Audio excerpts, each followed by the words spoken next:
안녕하십니까. UCCA 멘탈 헬스 베이직 워크숍에 오신 것을 환영합니다. 이 시간은 신규 이민 아동 및 청소년 정신건강을 주제로 여러분과 함께 하겠습니다. 저는 한국 커뮤니티 에듀케이터 주은희입니다. 반갑습니다. 이번 워크숍은 정신건강 문제에 대한 기본 정보를 제공합니다. 닥터 폴리 차울라 박사가 정신건강 워크숍 연구와 자료를 준비해 주셨습니다. 다시 한번 감사를 표합니다. 신규 이민 아동 및 청소년이 직면한 정신건강 문제가 이 시간 주제인데요. 제가 개인적으로 가장 중요하게 생각하는 워크숍입니다.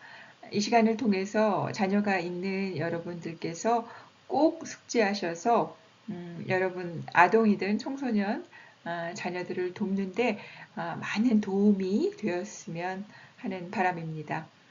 어린이와 청소년이 이민자 또는 난민으로 새로운 나라에 도착하면은 어른도 그런데 그죠? 낯설고 정착하기 힘들고 도전적인 그런 세상이 열립니다. 그래서 이러한 어떤 트랜지션, 전환은 수많은 정신건강 문제를 일으킬 수 있고 그럴 수 있습니다.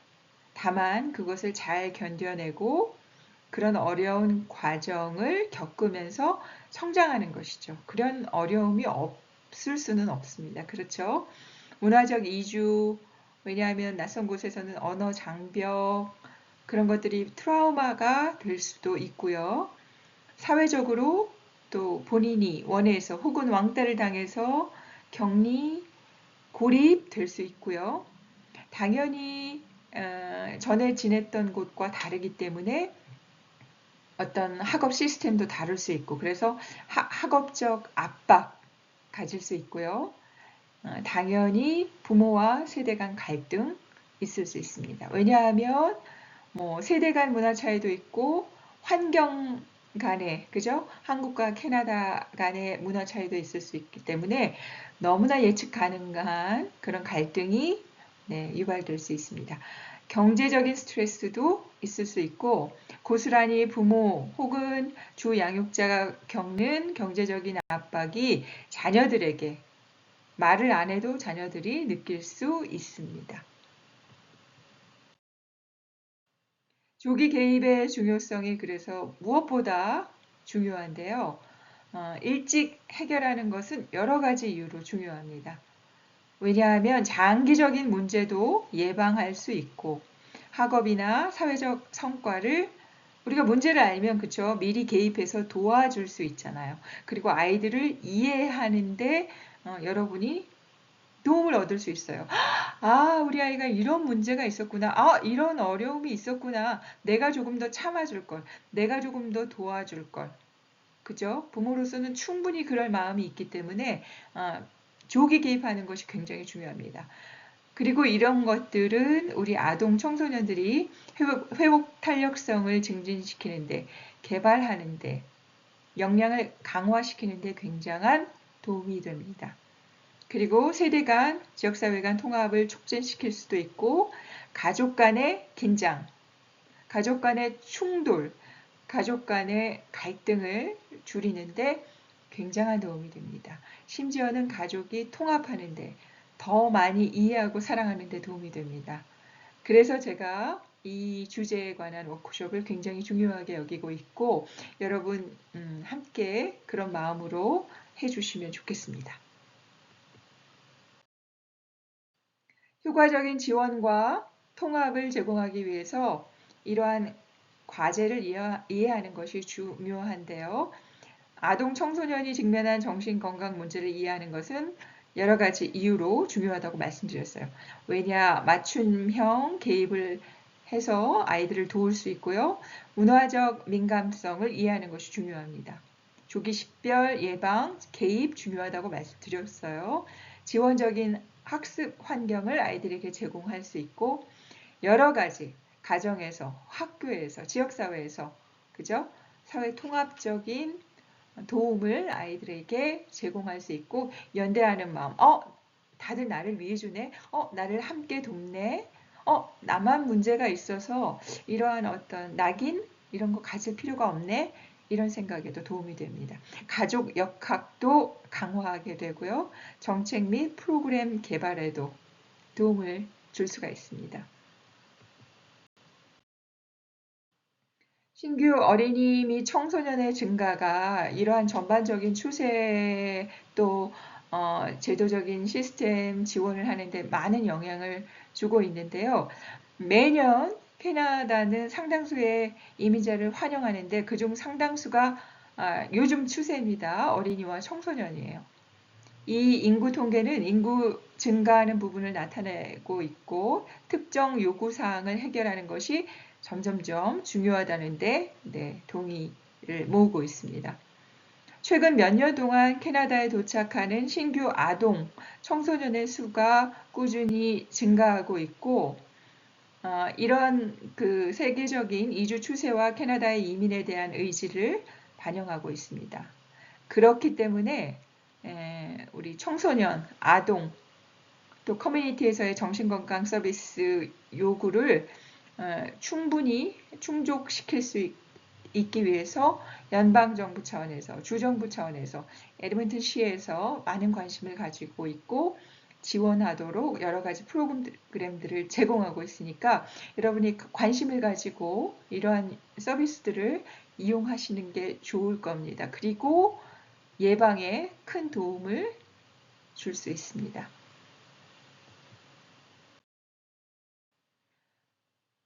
아동 및 청소년이 직면한 어떤 과제에 대해서 한번 생각해 보겠습니다.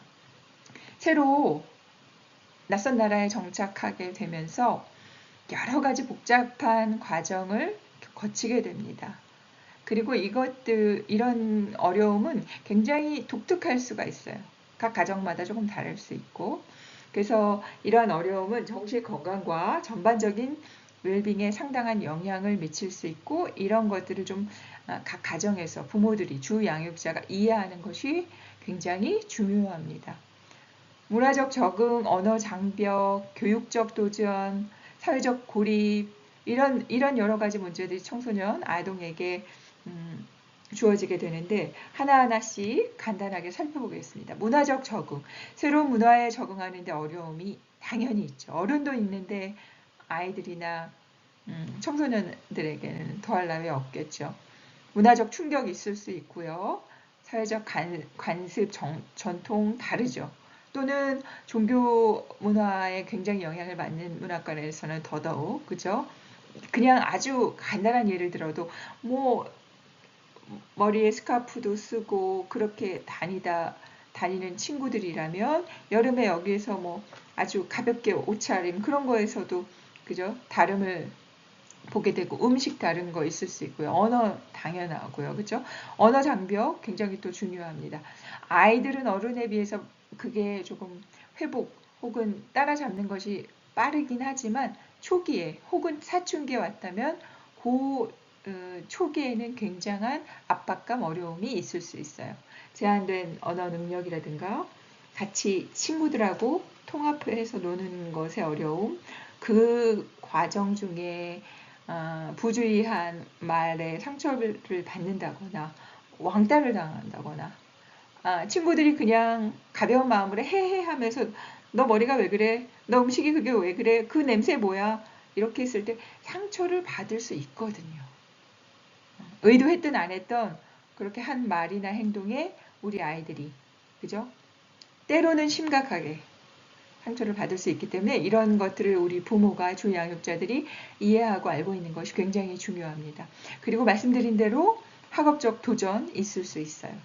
우리 부모가 어렵게 지금 맨날 일하고 나 때문에 왔는데 내가 공부 못하면 어떻게 이렇게 걱정하는 아이들도 있고 아까 말씀드린 대로 어떤 시스템이 학업 시스템 학제 그 제도가 다르기 때문에 그 초기에 그런 압박을 받는 아이들이 있습니다. 교육적 도전, 새로운 시스템 말씀드렸고요. 평가 방법도 다르니까, 그죠? 학교 문화에 적응하는데 어려움을 겪는 친구들도 있을 수 있어요. 사회적 고립. 사회적 연결이 당연히 부족하죠.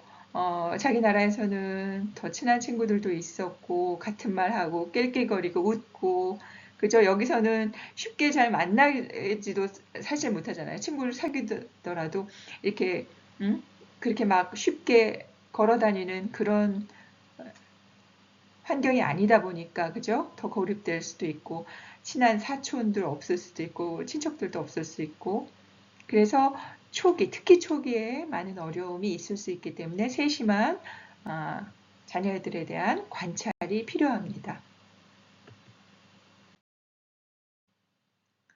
위험 요소를 좀 살펴보겠습니다.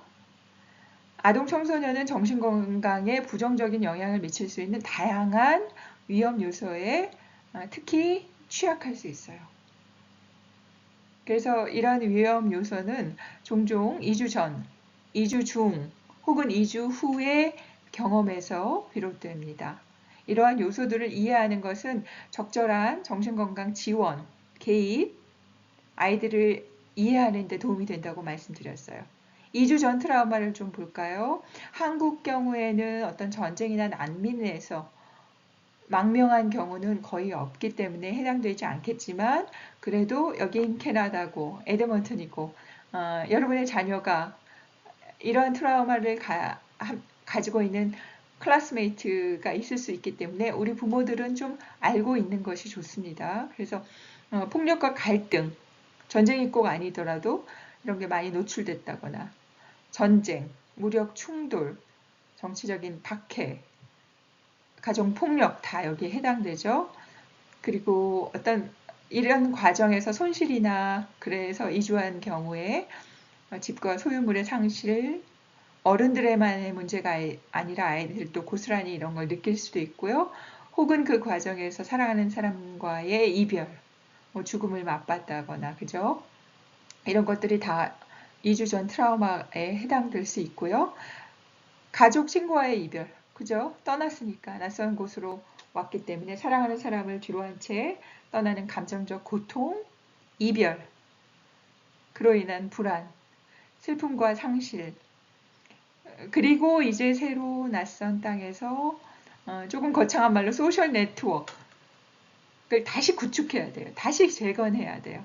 이런 새로운 연결을 만드는 데 대한 어려움, 에너지, 집중, 뭐 이런 문제가 있을 수 있습니다. 정체성의 혼란 또는 소속감이 없잖아요. belonging 하는 그런 그러니까 다시 여기에 그 모임에 나도 들어가야 되고 그런 어려움들이 있을 수 있습니다. 계속해서 볼게요. 경제적 어려움, 그죠? 새로운 나라의 재정적 불안정성. 부모들이 혹시 그렇게 취업이나 재정적 불안정이 있다면 아이들도 느낄 수 있다. 빈곤과 제한된 자원, 또는 만약에 언어 문제까지 있을 경우 그런 자원 접근에 그저 용이하지 않을 수 있고 혹은 때로 자녀에게 기여하도록 압력을 강하기도 하죠. 아이들에게 아직 다 정착되거나 자리 잡지 못했는데 뭐 파트타임을 요구할 수도 있고 여러 가지 방식으로요. 그죠? 아니면 뭔가 하고 싶은 것을 못 산다든가 여러 가지 방식으로 경제적인 압박을 아이들도 받을 수 있어요. 정신건강에 미치는 영향, 스트레스와 불안 당연히 있을 수 있고 정신건강 서비스 접근하는데 그죠? 현지인들보다 어려울 수 있죠. 특히 초기에는. 또 차별과 인종주의, 새로운 커뮤니티에서의 편견 경험 가질 수 있고요. 인종 및 민족 차별, 괴롭힘, 왕따, 그죠? 사회적 배제, 막 왕따 시키는 건 아니에요. 나쁜 말을 하는 건 아니에요. 근데 이렇게 쉬쉬하면서 어떤 무언의 그냥 행동으로 자기네끼리만 논다든가, 배제시킨다든가 그런 느낌 당연히 알아차릴 수 있거든요. 그래서 소속된 그룹이 없다든가, 그죠? 그럴 수 있어요.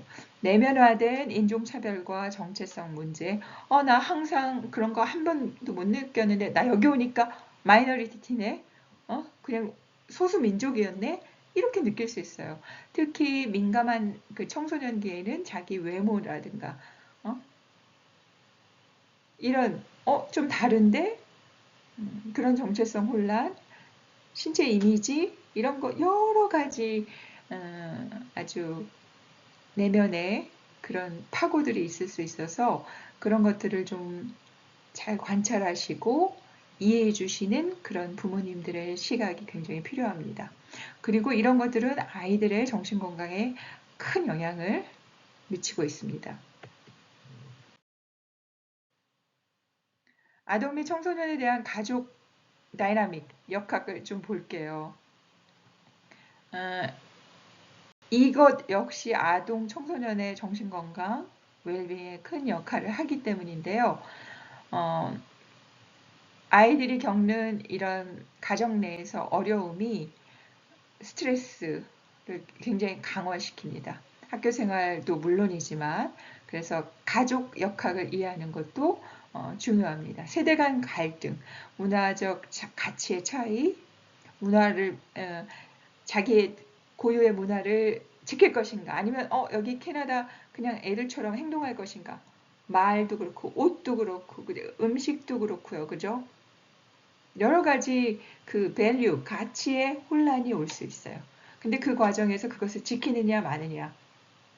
근데 그 과정에서 부모가 이것을 막 아이들한테 강요하거나 주입시키거나 할 때 아이들이 그죠?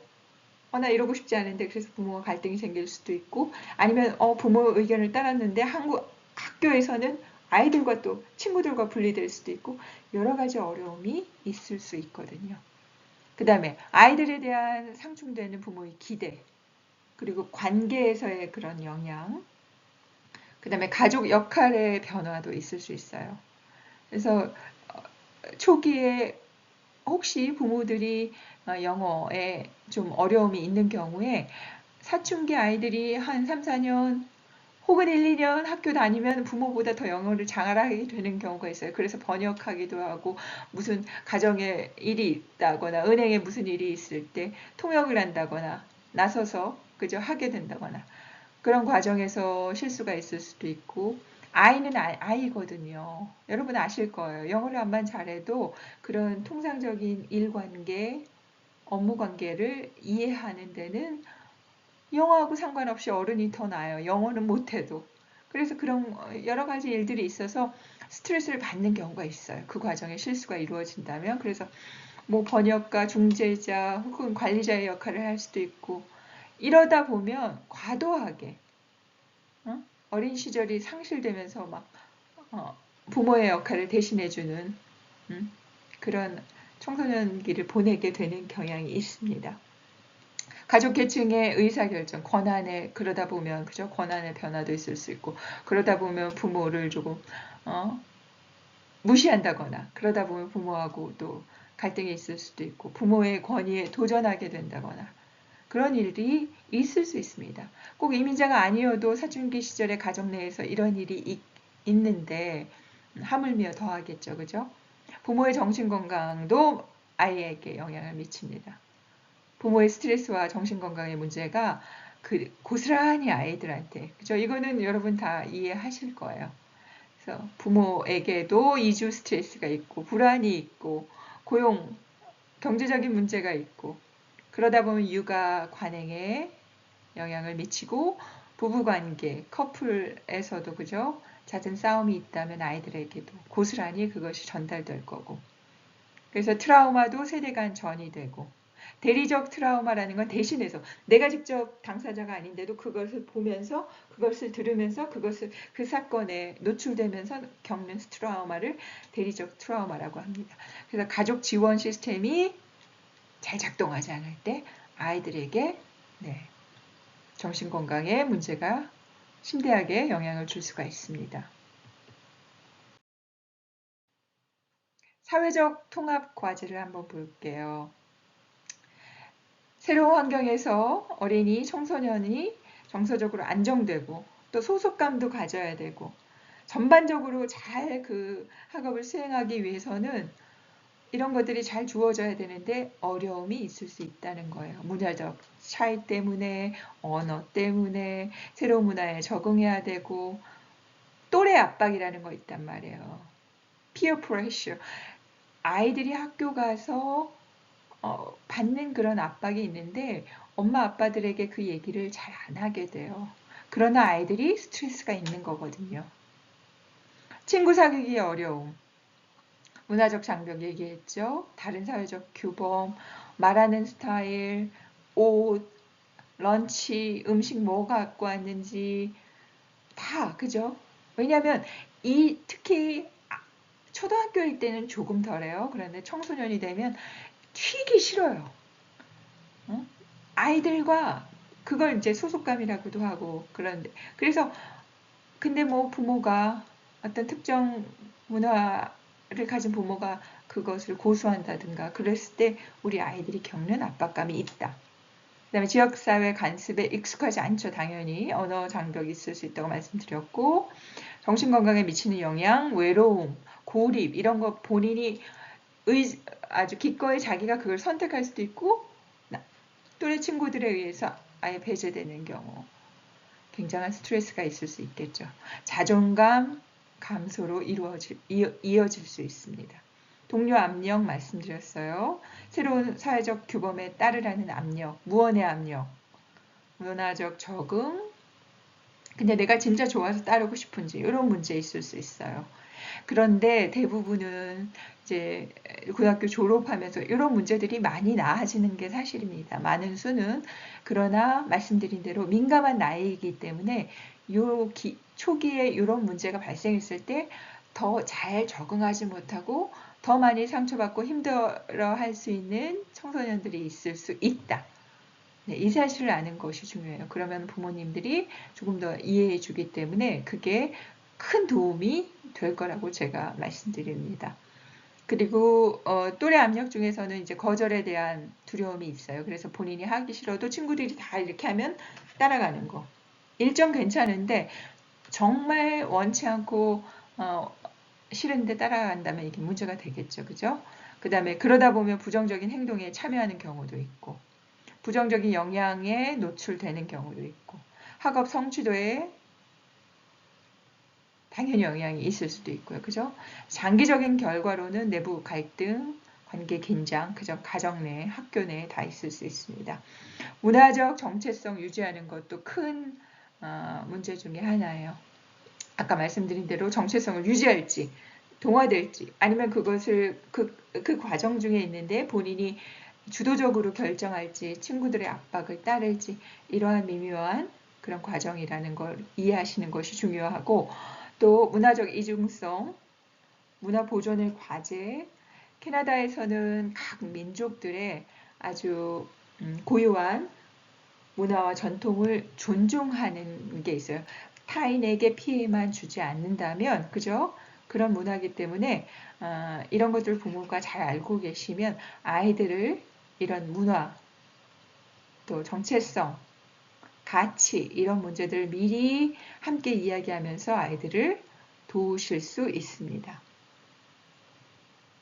그래서 결국에는 각각 고유의 좋은 전통과 문화를 좀 잘 지키고 심지어 자부심을 갖도록 하는 것까지를 캐나다에서는 격려하고 있어요. 그래서 부모들이 이런 부분을 잘 알고 계시고 아이들이 힘들어할 때 도와주시면 좋겠다. 다시 한번 말씀드릴게요.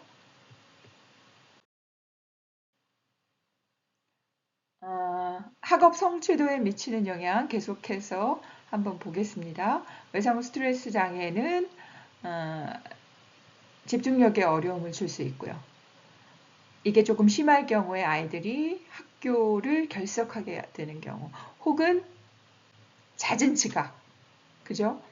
그러다 보면 당연히 학업에 부진이 있겠죠. 그래서 평소보다 굉장히 학업 능력이 수행 능력도 떨어지고 그럴 수 있고요.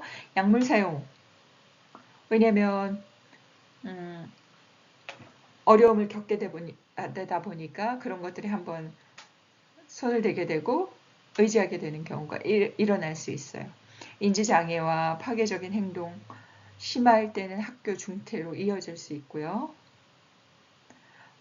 불안장애가 생긴다면 시험 불안과 그 성과에 집착해서 그죠? 불안이 가중될 수 있고 여러 가지 활동에 참여하는 문제, 혹은 완벽주의 성향이 많이 있는 친구들도 그 원인으로 불안장애를 꼽기도 합니다.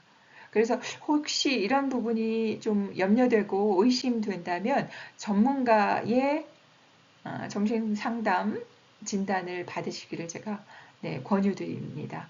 우울증도 아주 더 심각한 거죠. 동기가 부족한다든가 뭔가를 하고 싶어 하지 않는 거예요. 평소에 굉장히 좋아했던 부분인데 관심이 없어지는 거예요.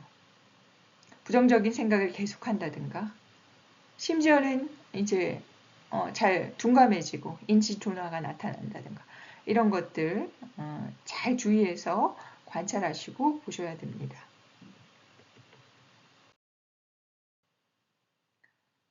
사회적 관계에 미치는 영향 볼게요. 그래서 외상 후 스트레스 장애가 있을 때 우리 아동 청소년들은 자꾸 사회적으로 좀 고립되려고 하는 거예요. 어떤 모임도 가지 않으려고 하고 심지어는 학교도.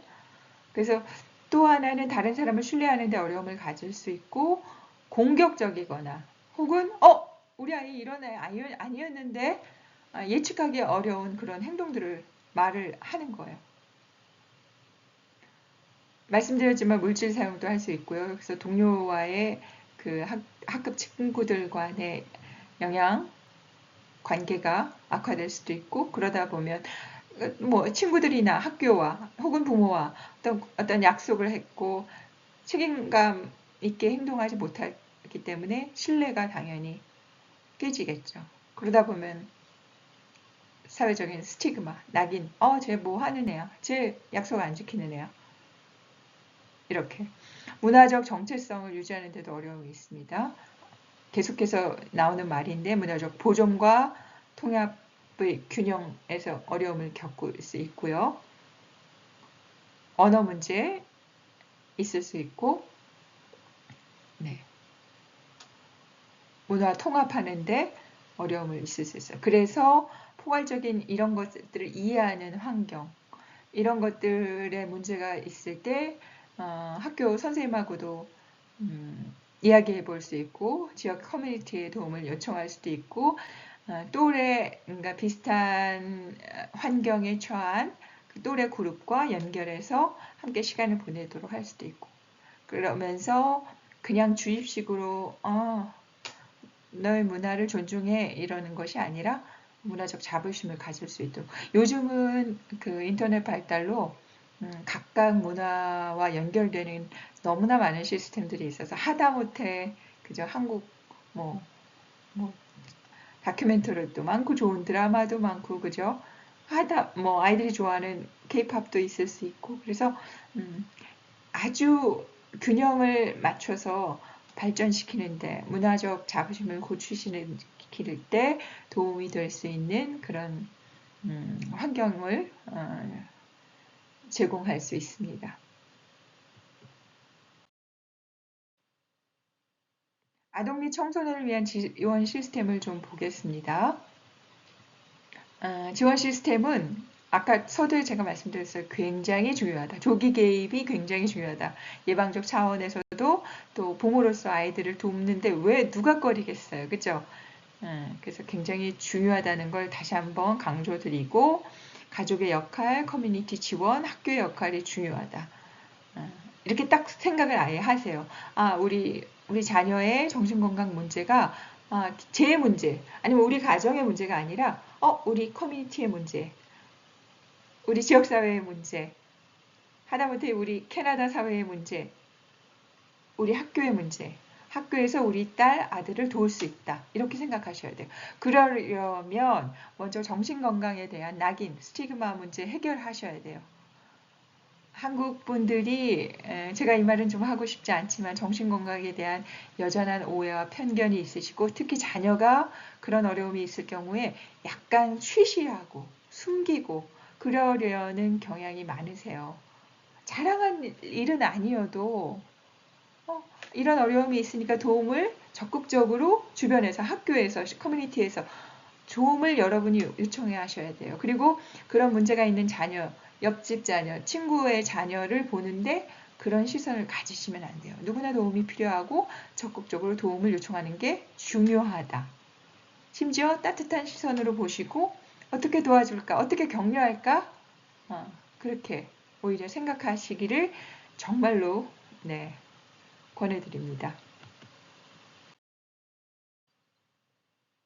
아, 정신건강 서비스 이용하는데 여러 가지 접근 장벽 제가 말씀드렸어요. 지금 방금 전에 낙인에 대해서 그것을 불식시켜야 된다고 말씀드렸고, 언어 장벽이 있을 경우에 정신건강 상담을 받는데 많은 그런 그 어려움이 있는 게 사실이에요. 그래서 요즘에는 많이 통역 서비스가 있는 곳이 있어요. 그래서 여러분이 적극적으로 알아보시면 통역 서비스도 정신건강 카운슬링 받을 때 받을 수 있다는 걸 제가 말씀드리겠고, 문화적으로 민감한 서비스가 아직도 많습니다. 한국인뿐만 아니라 정말 이민사회이기 때문에 다민족들이 그 문화적 민감성을 좀 이해하고 서비스를 제공하는 것이 아직도 턱없이 부족할 수도 있지만 저 개인적으로 한국에 비해서는 많이 좋다고 말씀드리겠고, 특히 여러분이 적극적으로 도움을 요청하신다면 도움을 받으실 수 있는 기회들이 얼마든지 있다고 제가 말씀드릴게요. 그리고 보호 요소 중요한데 회복력 대처 전략 만드셔서 도와주셔야 되고, 커뮤니티, 학교 함께, 그죠? 우리 개인만의 문제 아니라고 말씀드렸어요. 그 다음에 개인의 강점과 기술에서 대처 전략 저희가 같이 만들 수 있고, 생활기술 개발 하나하나 한번 보도록 하겠습니다. 헬프라인 먼저 우리가 좀 말씀드리겠는데, 자녀가 있으시다면 하나 메모해 주시고, 메모해 놓으시고 이용하시기 바랍니다. 어린이와 청소년을 위한 24시간 상담 제공하는 키즈 헬프폰이 있고요. 지역의 정신건강 서비스에 연결해주는 멘탈 헬프라인이 있습니다. 그냥 구글에서 이렇게만 치셔도 나오고, 그 다음 온라인 플랫폼도 있는데 마인시프트나 앵자이티 캐나다 이런 것들이 있어요. 이런 플랫폼에서는 기분 추적기나 뭐 이완운동, 호흡운동 여러 가지를 좀 제안하면 그냥 그거 보고 따라할 수도 있고, 여러분 어른들은 좀 익숙하지가 않지만 아이들은 굉장히 채수로 하는 것을 더 편해하거든요. 그래서 24시간 이렇게 채팅으로 저 오늘 우울해요. 어떻게 할까요? 나 지금 자살 시도하고 싶어. 이런 채팅을 할 수 있어요. 도움이 안 될 것 같죠? 도움이 돼요.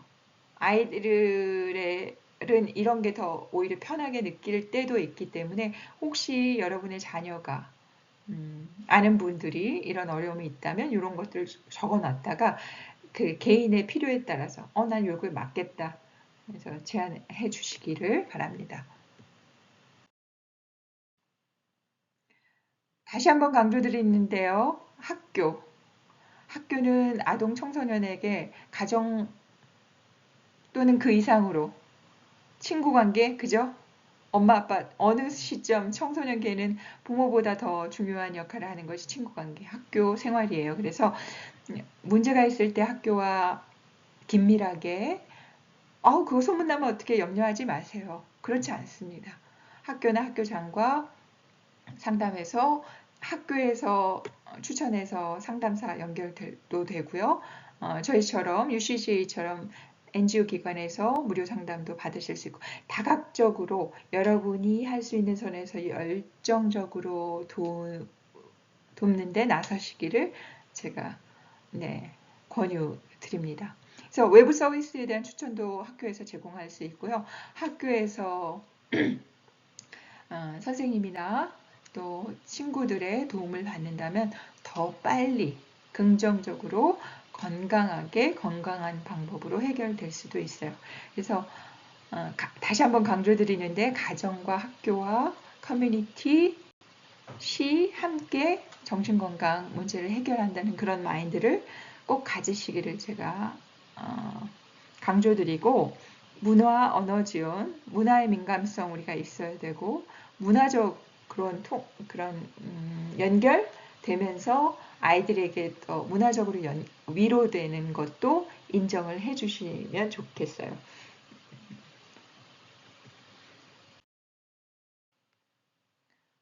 같은 말이 계속 중요하니까 반복되어서 나오고 있어요. 문화적 민감성, 그죠? 그래서 Center for Addiction and Mental Health와 같은 웹사이트는요, 여러 언어로 다양한 아주 유용한 리소스, 자료들을 제공하고 있고요. 그래서 접근 가능한 혹은 본인에게 맞는 그런 정신건강 정보들을 받을 수 있습니다. 웰트랙이나 헤드스페이스와 같은 앱도 다양한 언어로 콘텐츠를 제공하고 문화적 포용성을 갖도록 설계되어 있어요. 그래서 혹시 자녀가 좀 도움이 필요하다. 그래서 전문가 정신 상담도 받으시고 이런 온라인 콘텐츠도 어른보다는 아이들에게 굉장히 편리한 도구이기 때문에 온라인 콘텐츠도 하나의 방법이 될 수 있다는 거 알고 계셨으면 좋겠고, 문화 어른 못지않게 아이들에게도 중요하다는 거 말씀드리고, 커뮤니티 주도로 하는 그런 것들에도 아유 그건 나와 상관없지, 난 그런 거 별로 원하지 않아, 이렇게 하지 마시고 그런 여러 가지 도움 프로그램, 또 이런 지금 하고 있는 워크숍 이런 거에 관심을 좀 가지시기 바랍니다. 결론적으로요, 정신건강 요구사항을 여러분 파악하셔야 돼요.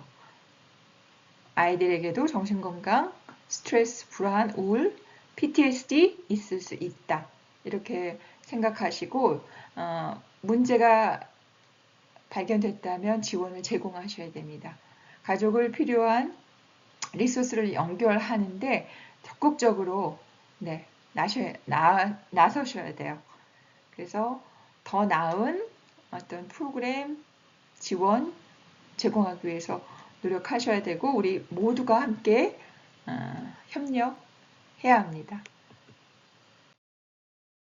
혹시 본인이나 여러분의 자녀가 즉각 위험이 있다면 즉각적인 위험에서 여러분 도우셔야 돼요.